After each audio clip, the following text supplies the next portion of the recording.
Tema: i non morti. Anche se il titolo va in contrasto con la trama principale, Risen 3 Titan Lords segue l'attuale concorrenza videoludica degli RPG. I Piranha Bytes non hanno introdotto alcuna innovazione in questo terzo e non apparente capitolo finale della saga. Le aspettative erano di un ritorno al passato, sia come ambientazione che nelle meccaniche di gioco.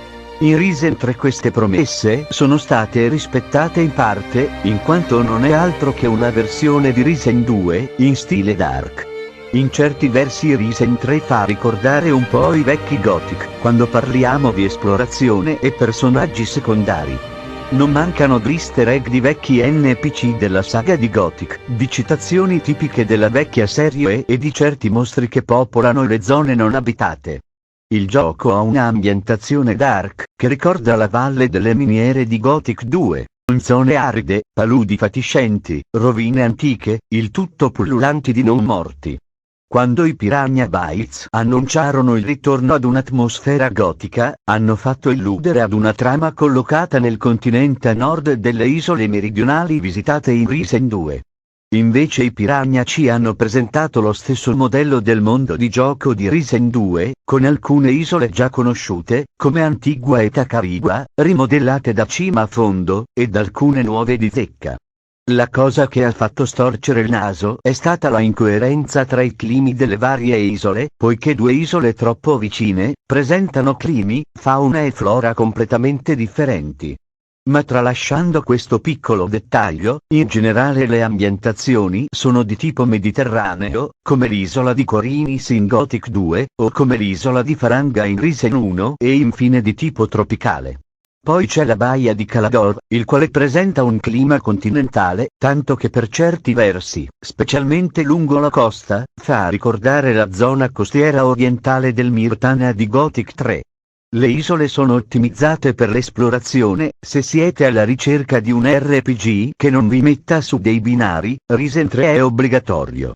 Ricerca di tesori nascosti, NPC sperduti, il tutto grazie agli sviluppatori che hanno scolpito a mano un mondo dove nulla è generato dal motore grafico. La particolarità di ogni produzione Piranha Bytes è la creazione di piccole mappe di gioco con panorami da mozzafiato e questa a non finire. In sintesi, il livello di design del mondo di gioco è di ottima fattura, ovviamente ispirato interamente alla saga di Gothic. La nota dolente di Risen 2 era la forte limitazione delle scelte morali, ed in generale, della componente ruolistica. In Risen 3 questa viene ampliata grazie ad un sistema di karma molto simile ai Fallout. Gli sviluppatori hanno cercato in ogni modo di ampliare l'elemento RPG che a stento influenzava la trama principale in Risen 2. In Risen 3 siamo ancora indietro se lo paragoniamo al primo capitolo della saga. In Risen 1 c'era la possibilità di uccidere ogni personaggio, pagandone ovviamente le conseguenze. In Risen 3 questo non è possibile, in quanto l'abbattimento di un personaggio non giocante non aprirà l'opzione di finirlo liberamente con un colpo di grazia. A meno che non lo permetta una quest particolare.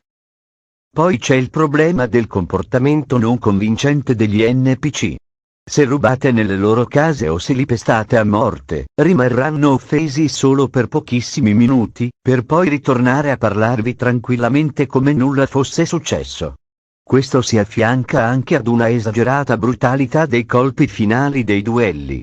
Come abbiamo accennato prima, Risen 3 presenta un sistema di scelte morali simili ai Fallout. Questa è più basata sulle scelte di dialogo. Rispondere con un certo tono invece che di un altro, comporta la delineazione dei tratti del personaggio. Se si sceglie di sviluppare un personaggio con un karma basso, si avranno sia dei bonus che dei malus. Da un lato si avrà accesso a punti gloria aggiuntivi, dall'altro invece, alcuni membri dell'equipaggio della vostra nave si ammutineranno, a causa del vostro comportamento scorretto. Ma in linea di massima, questo sistema non è sviluppato completamente. Altra nota dolente di Risen 2 era l'impossibilità di scegliere liberamente la fazione a cui appartenere. In Risen 3 si ritorna al classico sistema a 3 fazioni, che ora esamineremo accuratamente. Le tre fazioni sono l'elemento chiave RPG di Risen 3. Da qui dipenderanno i rapporti con i vari personaggi di altre fazioni.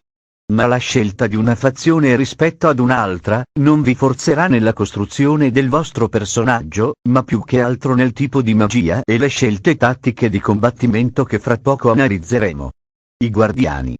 Ispirati ai Paladini di Gothic 2, una volta uniti a questa fazione, si farà uso di magia elementare. Le magie da lancio sono lo stile di combattimento principale del Guardiano. Altre magie di supporto non possono essere imparate. Come ruggine, che ci permetterà di aprire forzieri, se abbiamo un livello di magia sufficiente. L'uso di magie da lancio non comporta nessun consumo di riserva di energia. Infatti in Risen 3 non esiste il mana. Le magie si basano su un sistema di cooldown. Questo purtroppo abbassa il livello di difficoltà e come se non bastasse, c'è della possibilità di craftare pergamene, che essendo ad uso singolo, possono bypassare il cooldown delle magie imparate, potendo scagliare magie devastanti senza alcuno spreco. Inoltre le magie da lancio sostituiscono ingiustamente quelli che sono l'innovazione dei Piranha Bytes, ovvero i fucili. Se ci si unisce alla fazione dei Guardiani, i fucili passeranno in secondo piano. I pirati voodoo. Ispirati ai guru della setta del dormiente di Gothic 1, una volta uniti a questa fazione, si farà uso di maledizioni e sortilegi di indebolimento. L'intero set di magie non fa altro che da supporto al combattimento corpo a corpo. È presente poi una magia che è in grado di rianimare tutti i nemici abbattuti nelle vicinanze, che saranno in grado di combattere al vostro fianco per una durata abbastanza breve. Questa gilda è molto simile ai cacciatori di demoni, se parliamo in ambito di tatticità. I cacciatori di demoni. Ispirati ai cacciatori di draghi di Gothic 2, una volta uniti a questa fazione, si farà uso di magia nera intesa come buff di difesa e di attacco, e di magie ed evocazione più dinamiche rispetto ai pirati voodoo. Ora c'è una curiosità. In Gothic 1, se ricordate bene, c'erano 3 campi con 3 fazioni diverse, in guerra tra loro. E il tipo di fazione scelta portava ad un differente svolgimento della trama principale. In Gothic 2, invece, c'erano 3 fazioni di cui 2 erano alleate, e una contro, ovvero i paladini e i maghi, e i mercenari ribelli. Nel corso della trama principale però, la gilda che era al centro di tutto era quella dei paladini. Nel corso degli anni i Piranha hanno girato intorno a questi 2 tipi di modelli di fazioni e svolgimento di trama principale. In Risen 1 c'era lo stesso modello di fazioni di Gothic 2. Inquisizione e maghi insieme, contro i banditi di Don Esteban, con una trama che si focalizzava prevalentemente sull'Inquisizione. In Risen 3 invece c'è il ritorno al vecchio modello di Gothic 1 con fazioni indipendenti tra loro ma con una certa focalizzazione della trama principale sui cacciatori di demoni. Il problema in Risen 3 è il totale disinteresse che c'è tra una fazione e l'altra. Sarete voi ad intraprendere un percorso diplomatico, tramite delle quest principali e secondarie, che porteranno ad un'alleanza tra le 3 fazioni. Il combat system è purtroppo un punto debole che non si può perdonare. La sua semplicità potrebbe far storcere il naso ad alcuni fan del primo capitolo, il quale presentava uno dei sistemi di combattimento più complicati in circolazione. Il sistema è basilare e concentrato sullo slash and rolling affiancato purtroppo da una disastrante composizione delle animazioni che rendono gli scontri, specialmente nelle prime ore di gioco, molto frustranti.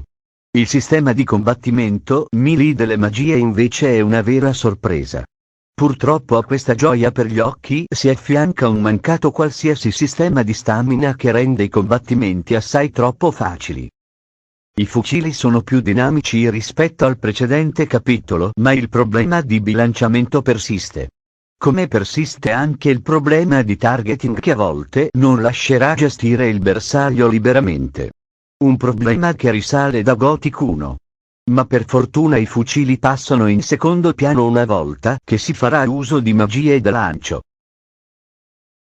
Se vi aspettate che Risen 3 presenti una grafica di ultima generazione, fareste meglio ad attendere The Witcher 3. Risen 3 sul fronte grafico è un disastro nucleare, per non parlare degli innumerevoli bug grafici come caricamenti di texture rallentati, fortissimi cali di frame rate anche a livelli di dettaglio minimi e inspiegabili personaggi invisibili. Le animazioni comunque sono l'aspetto grafico che fa più disgustare. È chiaro che gli sviluppatori non avevano i capitali per migliorare o addirittura riscrivere da cima a fondo un motore grafico che risale al 2006 con Gothic 3. Notizia che non farà di certo salire il morale è che in una intervista su World.Risen, gli sviluppatori hanno dichiarato che non cambieranno mai il motore grafico. In questo terzo capitolo non vestirete i panni del vecchio eroe dei due precedenti Risen. Il nuovo eroe non ha un nome, e sua sorella Patty è l'unica fedele compagna d'avventura. I Piranha Bytes ci hanno abituato a farci conoscere protagonisti con un passato ignoto. Non sapevamo nulla su di loro, terra natale, famiglia, eccetera. In questo terzo capitolo il protagonista ha delle origini che non giustificano l'appellativo di eroe senza nome. Ma tralasciando questo dettaglio, la trama principale non ha nulla a che fare con il titolo del gioco, Titan Lords. Il nome Shadow Lords sarebbe più appropriato in quanto la trama si focalizza interamente sulla minaccia dei non morti. Quando annunciarono Risen 3, Titan Lords hanno fatto illudere in una trama basata sul conflitto finale tra Ursegor e Ismael. Ma così non è stato. I signori dei titani passano in secondo piano, tanto che la loro presenza non influenza per niente la trama principale. Un vero peccato. Tralasciando però la trama principale che rappresenta solo il 20% dell'intera avventura, Risen 3 Titan Lords ha davvero decine e decine di quest da completare nelle più svariate maniere. Furtività, forza bruta, ce n'è per tutti i gusti. Le quest secondarie poi si allacciano perfettamente con il mondo di gioco e la trama principale. Le quest non sono particolarmente lunghe e impegnative come quelle di The Witcher 1, ma sono utili per il perfezionamento del personaggio.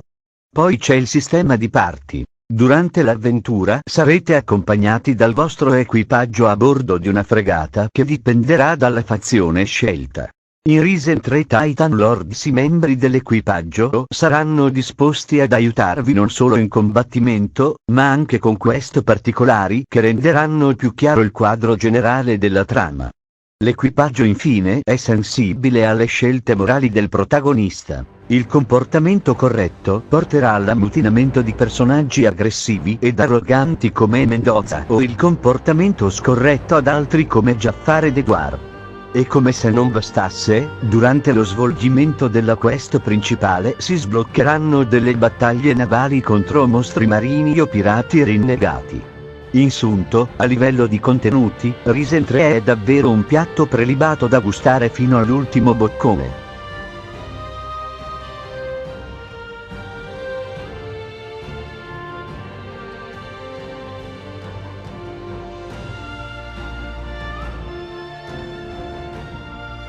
Risen 3 Titan Lords è un fallimento. Se cercate un RPG con una grafica eccellente, per voi Risen 3 non sarà altro che un disastro nucleare. Se siete dei fan della saga di Risen e di Gothic, l'acquisto è un ordine da eseguire senza discutere, ma solo dai €15 in giù. Il gioco è ottimizzato per l'esplorazione e per chi piace perdersi in un mondo da spulciare in ogni angolo. Beh, ci siamo tolti di mezzo sta recensione. Mr. Item, andiamo su Grezzo 2. Yeah.